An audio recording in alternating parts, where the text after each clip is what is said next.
Alors, quand ma petite fille passe, alors j'y fais coucou comme ça.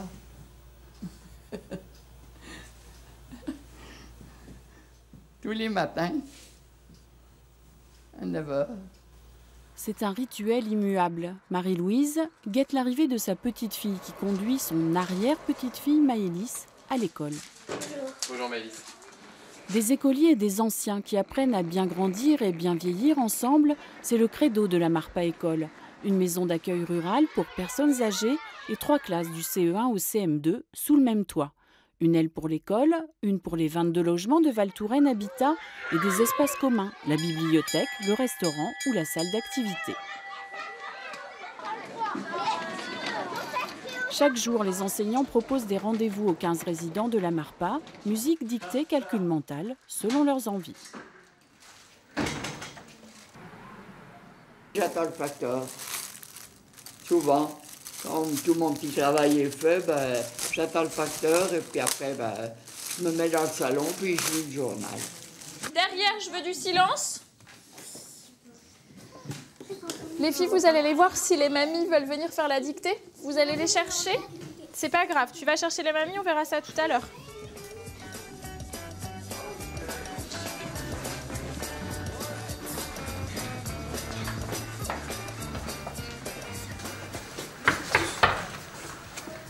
Bonjour.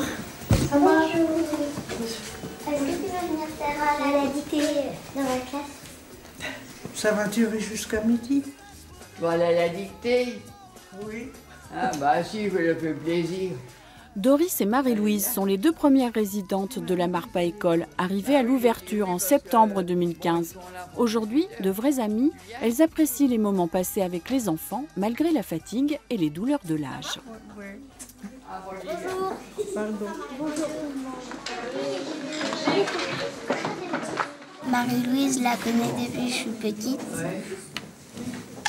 Pourquoi? Parce que je suis ma nounou, c'est la petite fille de Marie-Louise. Du coup, je la connais depuis assez longtemps. Donc c'est sympa de la voir ici. Est-ce que tout le monde est prêt? Oui. Janvier. C'est quoi le 1er janvier? Légumes. Nation. Nation. Nation. Nation. Après mémoire, c'est... Je viens de le dire. Non, c'est nation. Ça me rappelle que j'allais à l'école, quoi. Mais j'allais à l'école en Suisse, c'était par du dialecte suisse. 287 puis, plus 10. Et allemand, on apprenait l'allemand. C'est facile, mais je fais des fautes, ça je sais, je fais des fautes. En français, c'est difficile. Il manque un E.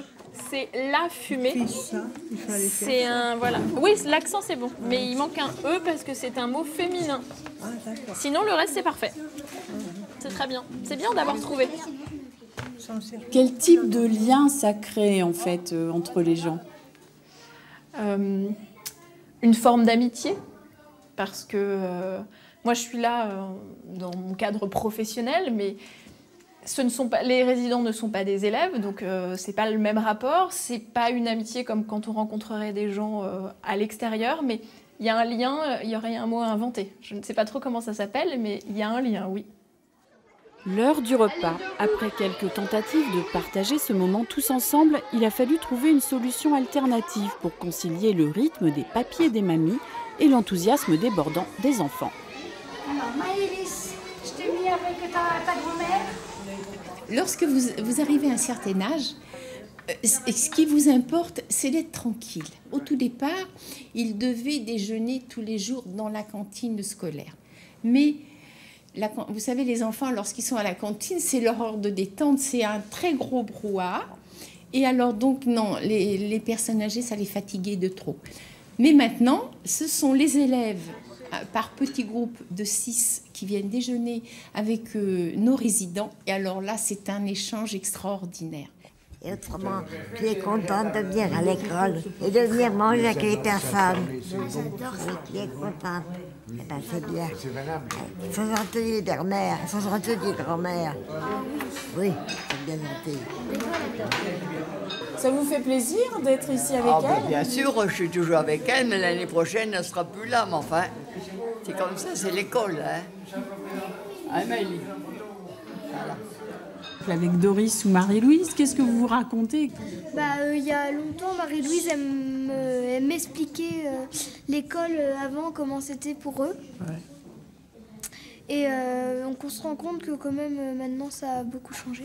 Oui, nous, on leur expliquait tout ce qui s'était passé. C'est pas la même chose qu'aujourd'hui. Hein. C'est sûr. C'est pas pareil. Hein. C'était comment pour vous? Pour nous, vous savez, on faisait le chemin à pied d'abord. Et puis, on rentrait le tantôt pour déjeuner et on repartait. Et on n'avait pas des vacances comme ils ont aujourd'hui. Au revoir, ma petite chérie. Au revoir. T'es mignonne. Bien gentille, t'es mignonne.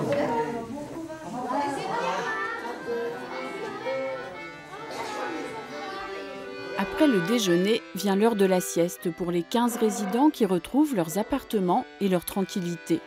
Vue sur la campagne pour Marie-Louise, cette ancienne agricultrice. Ça, c'est moi. Ça, c'est mon mari. C'est ma belle-sœur et mon beau-frère. Donc, les deux frères sont tous les deux décédés. Dans le cocon de son studio, des meubles, des photos de famille et les souvenirs d'une vie de labeur. Mais Marie-Louise n'a pas le temps d'être nostalgique. À 95 ans, elle a toujours la bougeotte. Je m'ennuierais à rien faire. Là. Des fois, je tricote. Je couds. J'aime beaucoup ça. Que quand tout est fait là, je ne peux pas rester. Il faut que je marche. Moi, je m'en vais jusqu'à dans le bout de Sauvigny, que je me sens à peu près. Je fais le grand tour. Je fais au moins 1,5 km, au moins. Là, Maëlie, voyez-vous, c'est là, Maëlie. C'est tous les enfants de l'école. Tous les enfants vous connaissent parce qu'ils sont allés chez votre petite fille. Oui, mais il y en a pas mal qui me connaissent. Mais il y en a beaucoup de partis qui sont partis aux écoles. Hein. Ah oui, alors ça renouvelle, c'est plus pareil. Hein. Mais enfin, il y en a qui me... Quand même. Marie-Louise, Marie-Louise. Ça vous fait plaisir? Je suis habituée. Ça fait une distraction et puis... voilà. Rompre l'isolement, favoriser l'autonomie et repousser la dépendance des personnes âgées en les associant aux enfants, un projet innovant aussi pour les enseignants qui ont à cœur de former de futurs citoyens plus ouverts, plus solidaires. Une des idées, c'était que profiter du fait qu'ils vivaient dans les mêmes locaux, ces enfants-là, pour les sensibiliser à plein de choses. Alors, à la dépendance, parce qu'au final, voilà, et ces résidents sont là, ils sont autonomes, mais ils ne peuvent pas forcément tout faire tout seuls. Donc, sensibiliser au vieillissement, au partage, parce que quand on est avec eux, il y a des choses à prendre en considération. On ne peut pas se comporter de la même façon, même dans le respect, l'attitude, les paroles qu'ont les enfants, en fait. Ils ne s'adressent pas forcément de la même façon aux résidents qu'avec nous. Donc voilà, c'était cette idée-là de citoyens. Un jour, ce sera à eux de se prendre en main et puis de faire évoluer la société dans le sens où ils veulent. Certaines des activités périscolaires se passent dans l'aile de la maison de retraite. Les résidents du moment adorent les activités manuelles et les jeux de société qui rallient tous les suffrages, tous les âges. Quand j'étais toute seule là, dans les premiers temps, on était toutes deux, moi je savais pas quoi faire le tantôt, je prenais les pions et je jouais. C'est comme ça que je me suis appris toute seule avec les pions. Je craignais pas perdre, hein. Voilà.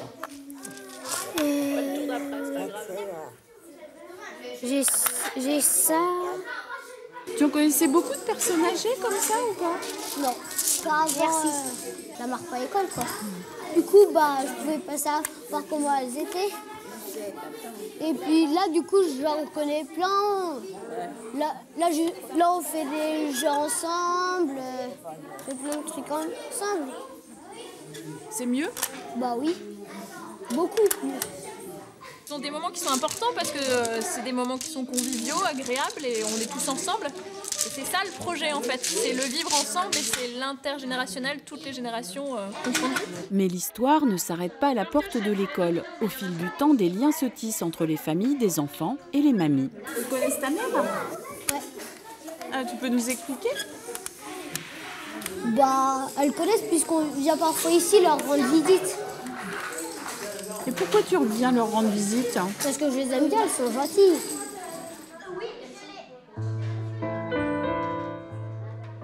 Fin de journée, chacun retourne chez soi. Le temps d'une promenade pour Marie-Louise, le moment de rêver aussi au lendemain, le jour des anniversaires. Car chaque mois ici, on fête celui des enfants, l'occasion de faire ensemble des gâteaux pour tout le monde. Parents, enfants, anciens, tous mettent la main à la pâte. Bonjour Mireille, ça va? Oui. Oui, je croyais. La santé bien? Oui, la santé Vous avez bien. bien dormi? Oui, j'ai bien dormi pour Alors une on fois. va faire des gâteaux. Tête à la cannelle. Tu as vu, là, c'est tu lis, il y a 50 millilitres. Alors là-dessus, c'est des centilitres. Alors tu enlèves le zéro, ça te fait 5 centilitres. Ça change que d'être toujours se morfondre en personnes âgées. Ça rajeunit, je trouve. Moi, j'aime bien. Être avec les enfants, surtout faire des gâteaux, j'aime beaucoup ça. Ouais. J'aimerais bien aller un petit peu à la dictée et au calcul mental, mais je me déplace mal et puis je sais pas comment je vais être assise là-bas, alors j'ai peur à l'avance. Bah si, c'est 50 millilitres. Et là, il y a 25 centilitres. Non, c'est 50 millilitres, ça fait 5 centilitres. C'est Alors pas grave. faut pas se tromper, Ah bah hein. oui, bah, C'est pas ma faute là, hein. Attention. Bon bah voilà, ça commence. Eh ben voilà. On mettra plus de farine. Si le gâteau est raté, c'est comme ça. Marie-Louise, elle me fait beaucoup rire. Elle a beaucoup d'humour et puis voilà. C'est vrai qu'on a tous une part d'enfants et on fait des activités. C'est à la fois éducatif pour les enfants, voilà, ça occupe les résidents de la Marpa et puis voilà, et ça permet aussi de passer un bon moment ensemble. Quand on aura fini, on va travailler, puis à la fin de la journée, on va aller manger. Souris, hein. Allez, vas-y. Ainsi va la vie à la Marpa École de Souvigny de Touraine.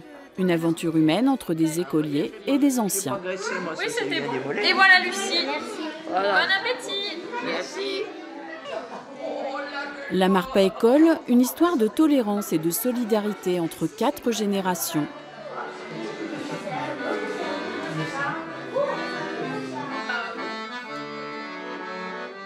On danse avec le maître d'école.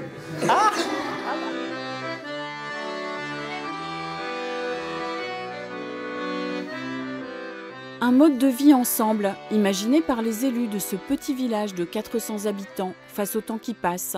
Un modèle unique pour l'instant qui pourrait bien faire école en France ou ailleurs.